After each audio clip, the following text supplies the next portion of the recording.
छांगुर के ठिकानों पर ईडी का बड़ा सर्च ऑपरेशन चल रहा है। कुल 14 ठिकानों पर ईडी इस वक्त रेड डाल रही है। 12 ठिकाने यूपी में और मुंबई के, जहां पर इस वक्त छापेमारी चल रही है। तस्वीरें भी आपको दिखा रहे हैं। मुंबई, बलरामपुर और उतरौला में ईडी की रेड डली है। बलरामपुर के 12 और मुंबई के 2 ठिकानों पर छापेमारी हो रही है। बलरामपुर के उतरौला, मधुपुर गांव, रेहरा माफी गांव में छापेमारी हो रही है।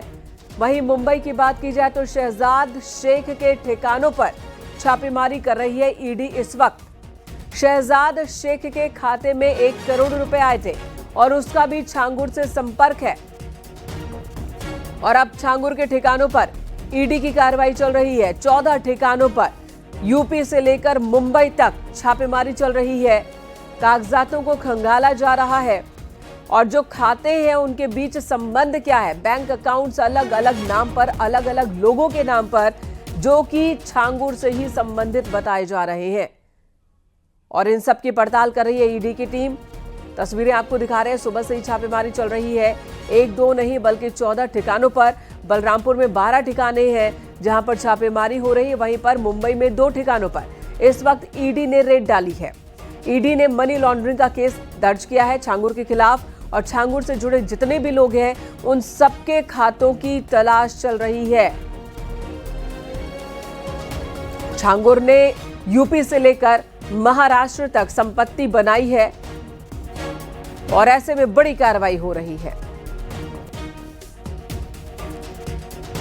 इस वक्त लखनऊ से राजीव सिंह हमारे सहयोगी जुड़ गए हैं। छांगुर को लेकर और क्या जानकारी है, राजीव से लेते हैं। राजीव, छांगुर के खिलाफ एक के बाद एक जांच पड़ताल जो है वो बढ़ती जा रही है।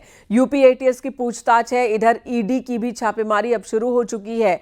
12 ठिकाने बलरामपुर में और 2 मुंबई में। क्या खबर आपके पास है? देखिए मेरे का बीते दिनों यूपी एसटीएफ और एटीएस की संयुक्त प्रयास के बाद अवैध धर्मांतरण के खिलाफ एक बड़ी कार्रवाई करते हुए बलरामपुर से जलालुद्दीन उर्फ छांगुर को गिरफ्तार किया गया था। साथ ही उसकी सहयोगी नीतू उर्फ नसरीन को गिरफ्तार किया गया था, जिसके बाद एक बड़ा खुलासा हुआ था। इस दौरान न सिर्फ एक बड़े स्तर पर अवैध धर्मांतरण की बात सामने आई थी, बल्कि हवाला का पैसा जो कि कई देशों से उसके कई खातों में भेजा गया था, उसकी भी फंडिंग का मामला सामने आया था। उसी के बाद से ही ईडी ने अपनी जांच शुरू कर दी थी। उसके बाद एटीएस की 7 दिन की रिमांड के दौरान भी छांगुर और नसरीन ने कई बड़े खुलासे किए थे। कई ऐसे लोगों के नाम बताए थे जिनके अकाउंट से ट्रांसफर हुआ था। ये करीब अकाउंट 2 दर्जन से अधिक थे, जिसकी जांच के लिए ईडी ने फौरी तौर पर कार्रवाई की थी। अब उनसे जुड़े लोगों के घरों पर छापा भी मारा है। आज अब से कुछ देर पहले करीब 5 बजे ईडी की टीम ने 14 ठिकानों पर, जो कि छांगुर बाबा के सहयोगी हैं, उनके घरों पर छापा मारा है, जिनमें से 2 छापे मुंबई में मारे गए हैं, बांद्रा में, और 12 जो छापे हैं वो बलरामपुर में, जो छांगुर से जुड़े उसके सहयोगी हैं उनके घरों पर मारे गए हैं। वहां पर ईडी की टीम मौजूद है।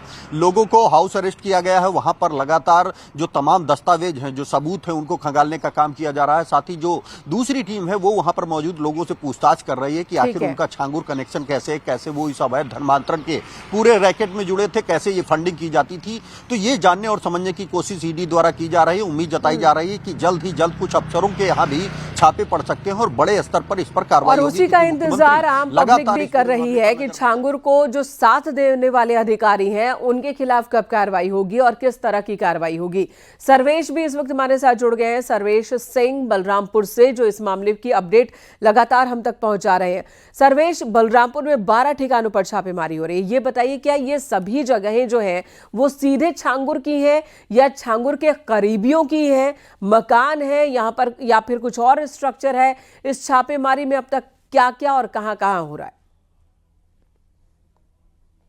देखिए, रात से ही ये छापेमारी चालू है और ये छापेमारी छांगुर के उन सभी ठिकानों पे हो रही है जो छांगुर ने प्रतिष्ठान अपने बनाए थे। छांगुर की कोठी पर भी ईडी की टीम गई थी और वहां भी छापेमारी हुई है। वहां से जानकारी या जो भी चीजें इकट्ठा की गई हैं, उसके बाद जो प्रतिष्ठान उतरौला कस्बे में बनाए गए थे, एक मनकापुर रोड पर जो प्रतिष्ठान, जो दुकान और शोरूम बनाए गए थे, वहां पर ईडी ने छापेमारी की है।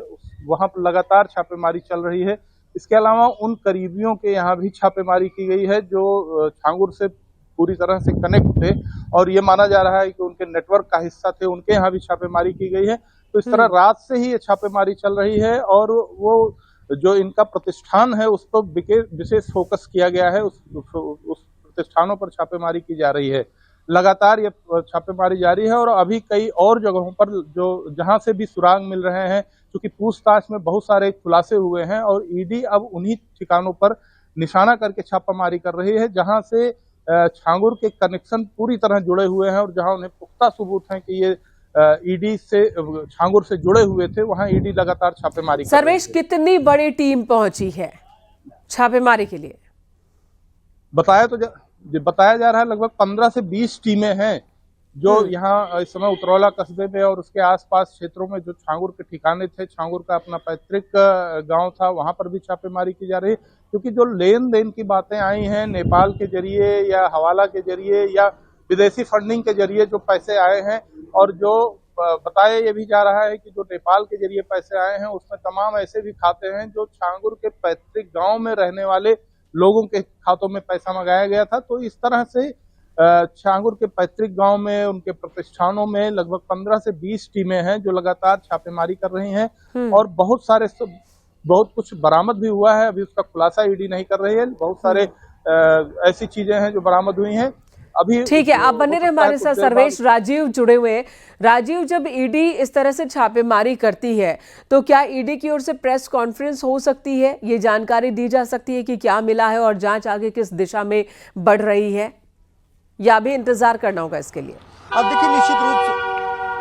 देखिए निश्चित रूप से ईडी की जो रेड होती है तो प्रॉपर रेड होती है, उसमें कई टीमें शामिल होती हैं। एक टीम जो उस घर में मौजूद, उस ठिकाने पर मौजूद तमाम दस्तावेजों को कलेक्ट करती है, साक्ष्य सबूत के तौर पर उसको संकलित करती है, तो दूसरी टीम वहां पर मौजूद लोगों से पूछताछ भी करती है, उनके बयान भी दर्ज करती है। और देर शाम जब ईडी की रेड कई घंटों तक चलती है, क्योंकि वो हर एक पहलू को बारीकी से जांच करते हैं, उसकी पूछताछ करते हैं, और देर शाम एक प्रेस नोट जारी किया जाता है जिसमें ये जानकारी दी जाती है कि कहां पर रेड मारी गई थी। हालांकि उसमें क्या मिला है क्या नहीं इसकी विस्तृत जानकारी नहीं दी जाती है, लेकिन उम्मीद ये जताई जा रही है कि जिस तरह से ईडी ने एक संगठित ढंग से एक ही साथ 12 ठिकानों पर बलरामपुर के और 2 ठिकानों पर मुंबई में छापे मारे हैं, क्योंकि वहां मुंबई का जो अकाउंट है, जो नवीन नाम का शख्स है, उसके खाते से करीब 2 करोड़ रुपए की रकम शहजाद शेख नाम के शख्स के खाते में ट्रांसफर की गई थी। तो ऐसे में इन दोनों के ही ठिकानों पर यह छापा मारा गया और दोनों से पूछताछ की जा रही है कि आखिर ये रकम कैसी थी, किस कारण ये ट्रांसफर की गई थी। तो ये तमाम ऐसे पहलू हैं जो बड़े खुलासे के तौर पर सामने आ सकते हैं। ये रेड आने वाले दिनों में भी लगातार जारी रह सकती है, क्योंकि एटीएस की पूछताछ के दौरान न सिर्फ छांगुर ने बल्कि उसकी सहयोगी नसरीन ने भी कई ऐसे बड़े खुलासे किए हैं जो चौंकाने वाले हैं। उनमें कई ऐसे सफेद पोस्ट भी शामिल हैं, कई अधिकारी भी शामिल हैं जिन्होंने छांगुर की मदद की और ये अवैध धर्मांतरण के कारोबार के साथ जो हवाला का कारोबार किया जाता था उसको बढ़ाने में मदद मिली। आपने देखा कि किस तरह से मुख्यमंत्री बिल्कुल, और वहां भी कार्रवाई होगी ये कहा जा रहा है। पर नजर बनाए हुए हैं। आपको राजीव धन्यवाद इस वक्त पूरी जानकारी देने के लिए। सर्वेश, आपका भी बहुत बहुत शुक्रिया। तो इस वक्त छापेमारी चल रही है और बहुत सारी जगहों पर छापेमारी हो रही है। कुल 14 ठिकाने हैं और बहुत कुछ हासिल किया है ईडी ने, ये बात अभी तक सामने आ रही है सूत्रों के हवाले से। लेकिन वो क्या जानकारियां हैं, क्या सबूत ईडी के हाथ लगे हैं,